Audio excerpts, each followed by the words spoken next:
எல்லோருக்கும் வணக்கங்க. கோபம் தலைப்பு கோபத்தை பற்றி பேச உள்ளது. அதாவது கோபம் வந்தால் என்ன நடக்கும், அமைதியாக இருந்தால் என்ன நடக்குன்றதை பற்றி பேச உள்ளங்க. அதாவது கோபம் வந்துச்சிங்கன்னா அதில் எந்த வித பயனும் இருக்காது, எந்த வித நன்மையும் வராது. அதனால் என்ன ஆகும்னா உடம்புக்கு நோய் தான் வரும். உடம்புல நோய் வரும், டென்ஷன் ஆகும். கொஞ்ச நேரம் கோபமாக பேசிட்டா அப்படியே உடம்பு வளவலன்னு ஆகிடும். உடம்புல அப்படியே வேர்வையாக கொட்டும். அப்போ கோபம் வரும்போது உங்கள் முகத்தையே நீங்கள் பார்த்தீங்கன்னா நேற்றுக்கு உங்களுக்கே பிடிக்காது அந்த முகம், அந்த மாதிரி இருக்கும். அதனால் கோபமே இல்லாமல் இருந்தால் எல்லாமே நல்லாயிருக்கும். இப்போ உங்களுக்கு கோபம் வருதுன்னா உங்களுக்கு சாதாரணமான கோபம் உங்களுக்கு கோபம் உங்களுக்கு எதனால் வருதுன்னு சொன்னீங்கன்னா, யாராவது ஒருத்தர் உங்களுக்கு அநியாயமான கெடுதல் பண்ணிடுறாங்க, உங்களுக்கு துரோகம் பண்ணிடுறாங்க.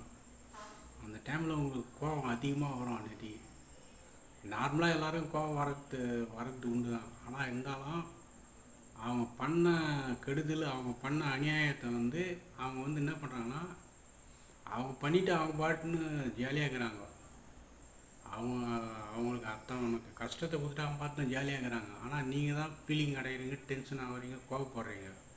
அவன் பாட்டுன்னு உங்களுக்கு கெடுதல் பட்டு அவன் பாட்டுன்னு சிரிச்சின்னு போகிறான். அப்படின்னீங்கன்னா உங்களுக்கு பண்ணதே அநியாயம், துரோகம். அதுக்கப்புறம் பார்த்தீங்கன்னா அவன் பாட்டுன்னு அவன் போயினே இருக்கிறான்.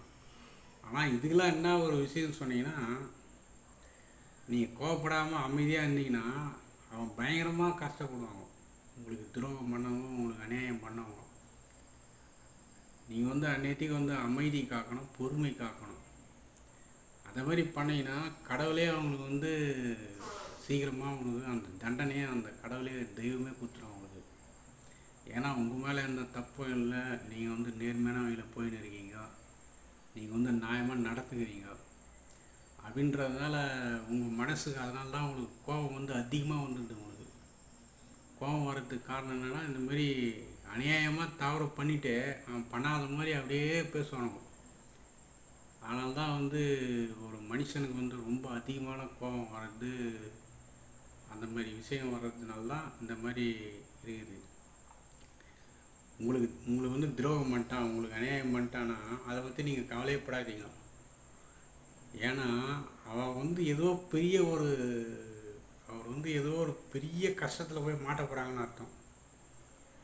பெரிய ஒரு இது நீங்கள் அமைதியாக இருந்தீங்கனாலே சரியாக போச்சு. நீங்கள் அமைதியாக இருந்தீங்கனாலே அது அவங்களுக்கு போய் அது சேரும். உங்களுக்கு பண்ண துரோகம் அது அவங்களுக்கே போய் சேர்ந்துடும். அதை பற்றி நீங்கள் கவலைப்படாதீங்க. உங்களுக்கு துரோகம் பண்ணிட்டாங்கன்னா நீங்கள் கஷ்டப்பட மாட்டீங்க, நீங்கள் மேலும் மேலும் நல்லா தான் இருப்பீங்க.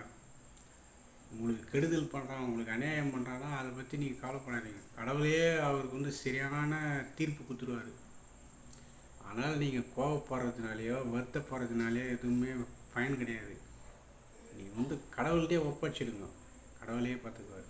நன்றி, வணக்கம்.